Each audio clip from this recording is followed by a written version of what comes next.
Aujourd'hui, coup de projecteur sur le soutien du Royaume-Uni au plan d'autonomie du Maroc pour le Sahara. Bonjour à vous, Bakary Samba. Bonjour et merci de votre invitation. Alors, docteur, vous faites partie de ceux qui partagent que le soutien du Royaume-Uni au plan d'autonomie du Maroc pour le Sahara constitue un tournant diplomatique majeur. Sur quelle appréciation de cette nouvelle position britannique fondez-vous une telle analyse ?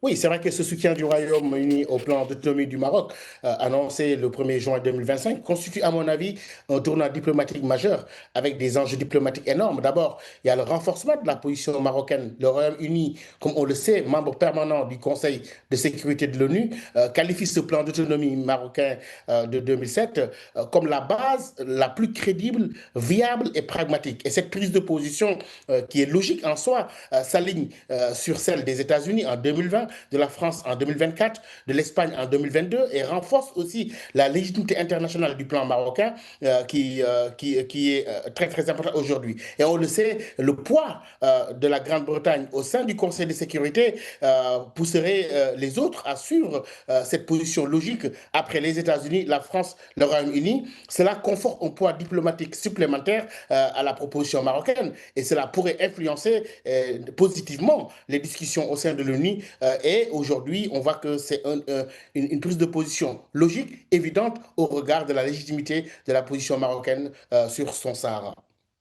Et au-delà également de ce soutien que vous considérez, je vous cite, comme un éclatant succès diplomatique du Royaume sous le leadership de Sa Majesté le roi Mohamed VI, quelles en sont les implications sur la scène internationale ?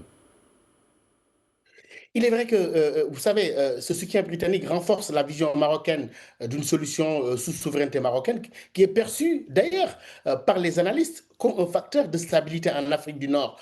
Et il pourrait également encourager d'autres pays, notamment le Commonwealth, à adopter cette position similaire. Et je crois que c'est très très important pour le continent, vu que le Royaume-Uni, via son agence de développement, s'est engagé à mobiliser jusqu'à 5 milliards de livres sterling pour des projets économiques au Maroc, y compris dans les provinces du Sud. Et ces investissements visent des secteurs clés comme les infrastructures, l'énergie renouvelable, etc., etc. En tout cas, cela renforce ce positionnement du Maroc comme porte d'entrée en Afrique et le Royaume-Uni a bien saisi cela pour renforcer les partenariats bilatéraux dans les domaines comme le commerce et la défense. Et je crois qu'aujourd'hui, c'est une position qui vient à point nommé et qui conforte sur la logique jusqu'ici empruntée par le Maroc dans ce dossier qui semble de plus en plus avoir le soutien de la communauté internationale.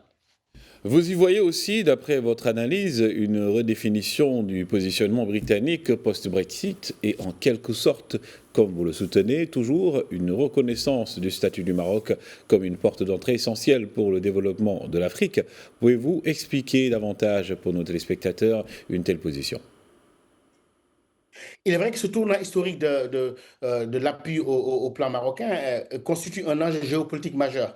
D'abord, il y a cette redéfinition de la position britannique post-Brexit et on sait que depuis sa sortie de l'Union européenne, le Royaume-Uni cherche à redéfinir sa politique étrangère en forgeant des partenariats stratégiques. Et aujourd'hui, le soutien au plan marocain s'inscrit dans cette logique. Le Maroc étant perçu, comme vous le savez, comme un allié clé en Afrique du Nord en raison de sa stabilité politique, de son positionnement géographique. Et on sait que le rôle qu'il joue au plan de la sécurité régionale est très important. Ce pays est considéré comme un partenaire essentiel pour le Royaume-Uni dans la lutte contre l'immigration illégale, le terrorisme, l'instabilité régionale. Et ce qui est aujourd'hui au plan d'autonomie vise justement à renforcer la coopération bilatérale en matière de sécurité, notamment à travers des missions internationales. Et aujourd'hui, je pense que ce soutien-là va insister sur l'engagement du Royaume-Uni dans le processus onusien qui soutient les efforts diplomatiques déployés par Sa Majesté et la diplomatie marocaine et qui aujourd'hui portent leurs fruits. Bakary Samb, merci encore pour cette analyse. Je rappelle donc que vous êtes directeur régional du Timbuktu Institute. Merci de votre aimable invitation.